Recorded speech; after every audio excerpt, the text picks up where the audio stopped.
بسم اللہ الرحمن الرحیم۔ ملفوظات حضرت مسیح موعود 7 اپریل 1908 بمقام قادیان دارالامان۔ امریکن سیاح نے حضرت اقدس علیہ السلام کی خدمت میں یہ سوال پیش کیا کہ حضرت مسیح ازلی ابدی ہیں اور وہ اب بھی زندہ ہیں اور اس وقت خدا کے دانے ہاتھ بیٹھے ہیں۔ ان کے بعد کوئی ایسا نبی نہیں آیا جس میں یہ خاصے پائے جاتے ہوں۔ حضور نے جواب دیا، ہم قطعی طور سے انکار کرتے ہیں کہ کوئی حقیقی مردے بھی زندہ کر سکتا ہے، جیسا کہ قرآن شریف میں آیا ہے فَيُمْسِكُ الَّتِي قَضَىٰ عَلَيْهَا الْمَوْتَ، سورہ زمر آیت 43۔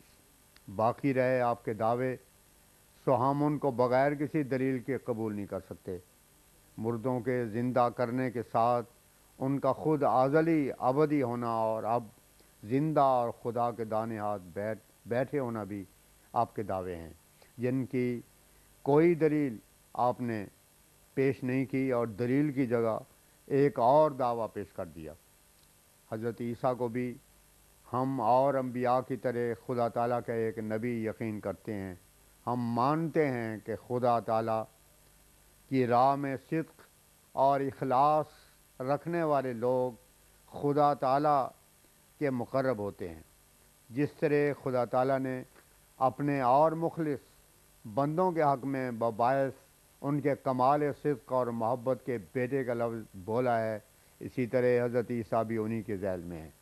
حضرت عیسیٰ میں کوئی ایسی بڑی طاقت نہ تھی جو اور نبیوں میں پائی نہ جاتی ہو، اور نہ ہی ان میں کوئی ایسی نئی بات پائی جاتی ہے جس سے دوسرے محروم رہے ہوں۔ اگر حضرت عیسیٰ میں مردے زندہ کرنے کی طاقت تھی تو اب بھی ان کے پیرو مردے زندہ کر کے دکھائیں۔ مردے زندہ کرنے تو درکنار، بلکہ ہمارے مقابلے میں کوئی نشان ہی دکھا دے وے۔ دیکھو، انسان اپنی انسانی حدود اور حیات کے اندر ترقی مدارج کر سکتا ہے، نہ کہ یہ کہ وہ خدا بھی بن سکتا ہے۔ جب انسان خدا بن ہی نہیں سکتا تو پھر ایسے نمونے کی کیا ضرورت جس سے انسان فائدہ نہیں اٹھا سکتا۔ انسان کے واسطے ایک انسانی نمونے کی ضرورت ہے جو کہ رسولوں کے رنگ میں ہمیشہ خدا کی طرف سے دنیا میں آیا کرتے ہیں، نہ کہ خدائی نمونے کی جس کی پیروی انسانی مقدرت سے بھی باہر اور بالاتر ہے۔ ہم حیران ہیں کہ کیا خدا کا منشا انسانوں کو خدا بنانے کا تھا کہ ان کے واسطے خدائی کا نمونہ بھیجا تھا۔ پھر یہ اور بھی عجیب بات ہے کہ خدا ہو کر پھر یہود کے ہاتھ سے اتنی ذلت اٹھائی اور رسوا ہوا اور ان پر غالب نہ آ سکا بلکہ مغلوب ہو گیا۔ سوال، آپ نے جو دعویٰ کیا ہے اس کی سچائی کی دلائل کیا ہے؟ فرمایا، میں کوئی نیا نبی نہیں، مجھ سے پہلے سینکڑوں نبی آ چکے ہیں۔ تورات میں جن انبیاء کا ذکر ہے اور آپ ان کو سچا مانتے ہیں، جو دلائل ان کی صداقت کے اور ان کو نبی اور خدا تعالیٰ کا فرستادہ یقین کرنے کے ہیں وہ آپ پیش کریں۔ انہی دلائل سے میری صداقت کا ثبوت مل جائے گا۔ جن دلائل سے کوئی سچا نبی مانا جا سکتا ہے وہی دلائل میرے صادق ہونے کے ہیں۔ میں بھی منہاج نبوت پر آیا ہوں۔ سوال، نہیں، بلکہ ہم چاہتے ہیں کہ آپ سے وہ دلائل سنیں جن سے آپ کو اپنے صدق کا یقین ہوا اور آپ کو کیسے معلوم ہوا کہ آپ نبی ہیں؟ جواب، خدا تعالیٰ نے ہمیں اپنے کلام سے اس بات کا علم دیا ہے، اور خدا تعالیٰ کی طرف سے آنے والے لوگوں کے ساتھ خدائی نشان ہوتے ہیں جو کہ اقتداری اور غیب پر مشتمل زبردست پیشگوئیوں کے رنگ میں ان کو عطا کیے جاتے ہیں۔ کوئی دشمن ان پر فتح نہیں پا سکتا، اور باوجود کمزور اور ناتواں اور بے سر و سامان، بے یار و مددگار ہونے کے انجام کارونی کی فتح ہوتی ہے۔ ان کے مخالفت کرنے والوں کا نام و نشان مٹا دیا جاتا ہے۔ من جملہ ہزاروں نشانات کے آپ لوگوں کے واسطے تو ایک ڈوئی کا معاملہ ہی کہ آپ کے ملک میں ہی ظہور میں آیا اگر غور کریں تو کافی ہے۔ وہ دعویٰ کرتا تھا کہ مسیح خدا ہے، مگر ہمارے خدا نے ہم پر یہ ظاہر کیا کہ وہ خدا نہیں بلکہ ایک عاجز انسان ہے۔ تب ہم نے اس سے اس معاملے میں خط و کتابت کی، مگر وہ اپنے دعوے سے باز نہ آیا۔ آخر ہم نے خدا سے خبر پا کر اس کی ہلاکت اور نامرادی کی پیشگوئی کی جو ہماری زندگی میں پوری ہونی ضروری تھی، چنانچہ ایسا ہی ظہور میں آیا، اور وہ پیشگوئی کے مطابق نہایت ذلت اور عذاب سے صادق کی زندگی میں ہی ہلاک ہو گیا۔ اب کوئی غور کرنے والا دماغ اور مان لینے والا دل چاہیے کہ اس میں غور کرے کہ آیا یہ پیشگوئی اس قابل ہے یا کہ نہیں کہ اس کو خدا تعالیٰ کی طرف سے یقین کیا جاوے، یا کیا یہ بھی کوئی انسانی منصوبہ ہے۔ دوم، آپ لوگوں کا یہاں آنا بھی تو ہمارے واسطے ایک نشان ہے، جو اگر آپ کو اس کا علم ہوتا تو شاید آپ یہاں آنے میں بھی مضائقہ اور تحمل کرتے۔ اصل میں آپ لوگوں کے اتنے دور دراز سفر کر کے یہاں ایک چھوٹی سی بستی میں آنا بھی ایک پیشگوئی کے نیچے ہے، اور ہماری صداقت کے واسطے ایک نشان اور دلیل ہے۔ کہاں امریکہ اور کہاں قادیان؟ مردے زندہ کر لینے تو ایک طرف دھرا رہ گیا، ایک کوڑی مظلوم تو صحت یاب نہ ہو سکی، اور اسے تو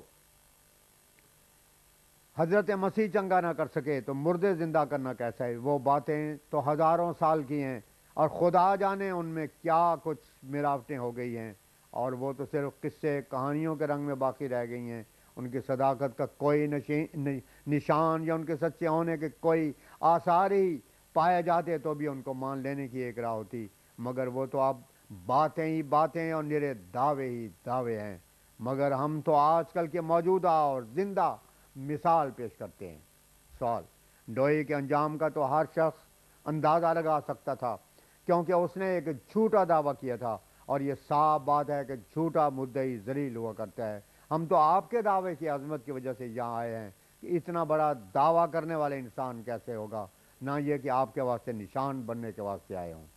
جواب میں حضور نے فرمایا، اگر ڈوئی کو آپ لوگ ایسے ہی سمجھتے تھے اور جانتے تھے کہ وہ اپنے دعویٰ میں جھوٹا ہے اور خدا پر بہتان باندھ رہا ہے، تو پھر کیا اسی یقین سے آپ لوگوں نے لاکھوں بلکہ کروڑوں روپوں کے نذرانے اسے دیے اور بیش قیمت تحائف اس کے واسطے دور دراز سے مہیا کیے، اور اس کی حد سے زیادہ تعریف کی، حتیٰ کہ 10,000 سے بھی زیادہ لوگ اس کے مرید بن گئے۔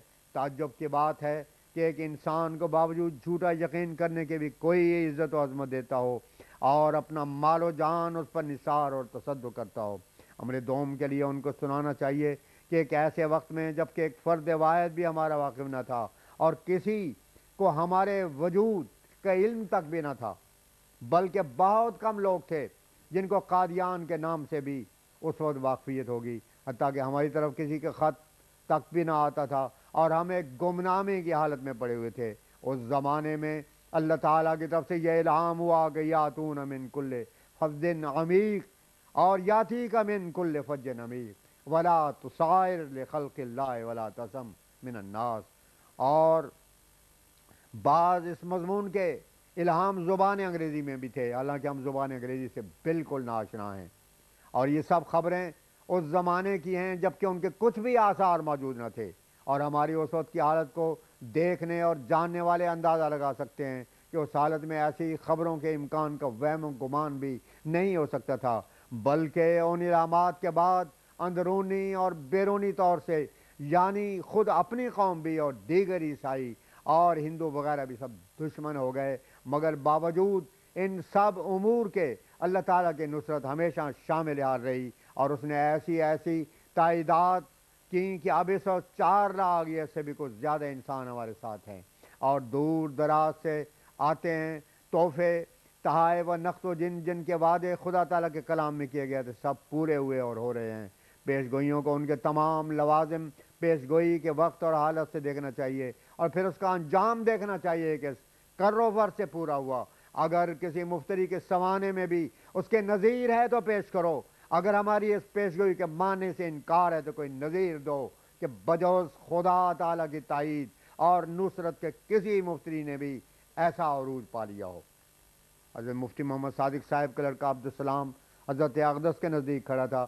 حضرت اقدس نے اس کا ہاتھ پکڑ کر اسے انگریزوں کے روبرو کیا اور فرمایا، ان کو سمجھایا جائے کہ اگر مثلا یہ لڑکا آج اس حالت میں پیش گوئی کرے کہ میں 70 برس کی عمر پاؤں گا، یہ لاکھوں انسان دور دراز کے راہوں سے میرے دیکھنے کے واسطے آئیں گے، یا کوئی اور عظیم الشان انقلاب کی خبر دے، تو کیا ایسی پیش گوئیوں کی اس کے موجودہ حالت کے لحاظ سے کچھ وقت دی جاوے گی، اور پھر اگر بالفرض جو کو جو اس نے اس حالت میں کہا ہو وہ ایک وقت میں پورا ہو جاوے تو اس وقت اس کو کوئی جھوٹا کہہ سکے گا، یا کسی کو یہ کہنے کے استحقاق ہوگا کہ یہ امر انسانی منصوبوں، یہ تدبیروں سے ہی سے حاصل ہوا ہے۔ حضرت اقدس کے اتنے بیان کے بعد انہوں نے اقرار کیا کہ ہم تسلیم کرتے ہیں کہ پیشگوئیاں ثبوت دعویٰ کی ایک دلیل ہوتی ہیں۔ سوال: ہم کوئی اور دلیل بھی سننا چاہتے ہیں؟ جواب: فرمایا اور دلیل قبولیت دعا ہے۔ اس موقع پر حضرت حکیم الامت کا فرزند صاحبزادہ عبدالحی بھی حضرت اقدس کے قریب ہی موجود تھا۔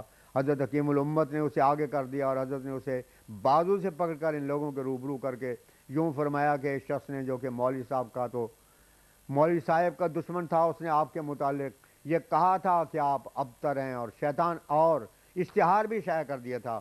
اس پر ہم نے دعا کی، وہ جناب الہی میں قبول کی گئی، اور ہمیں بتایا گیا کہ لڑکا پیدا ہوگا اور اس کا نشان یہ ہوگا کہ اس کے بدن پر پھنسیاں ہوں گی، اور یہ اس کی پیدائش کے 6 برس پہلے کا واقعہ ہے۔ چنانچہ خدا تعالیٰ کے فضل سے لڑکا پیدا ہوا اور اس کے بدن پر پھنسیاں نکلیں جن کے داغ اب تک موجود ہیں۔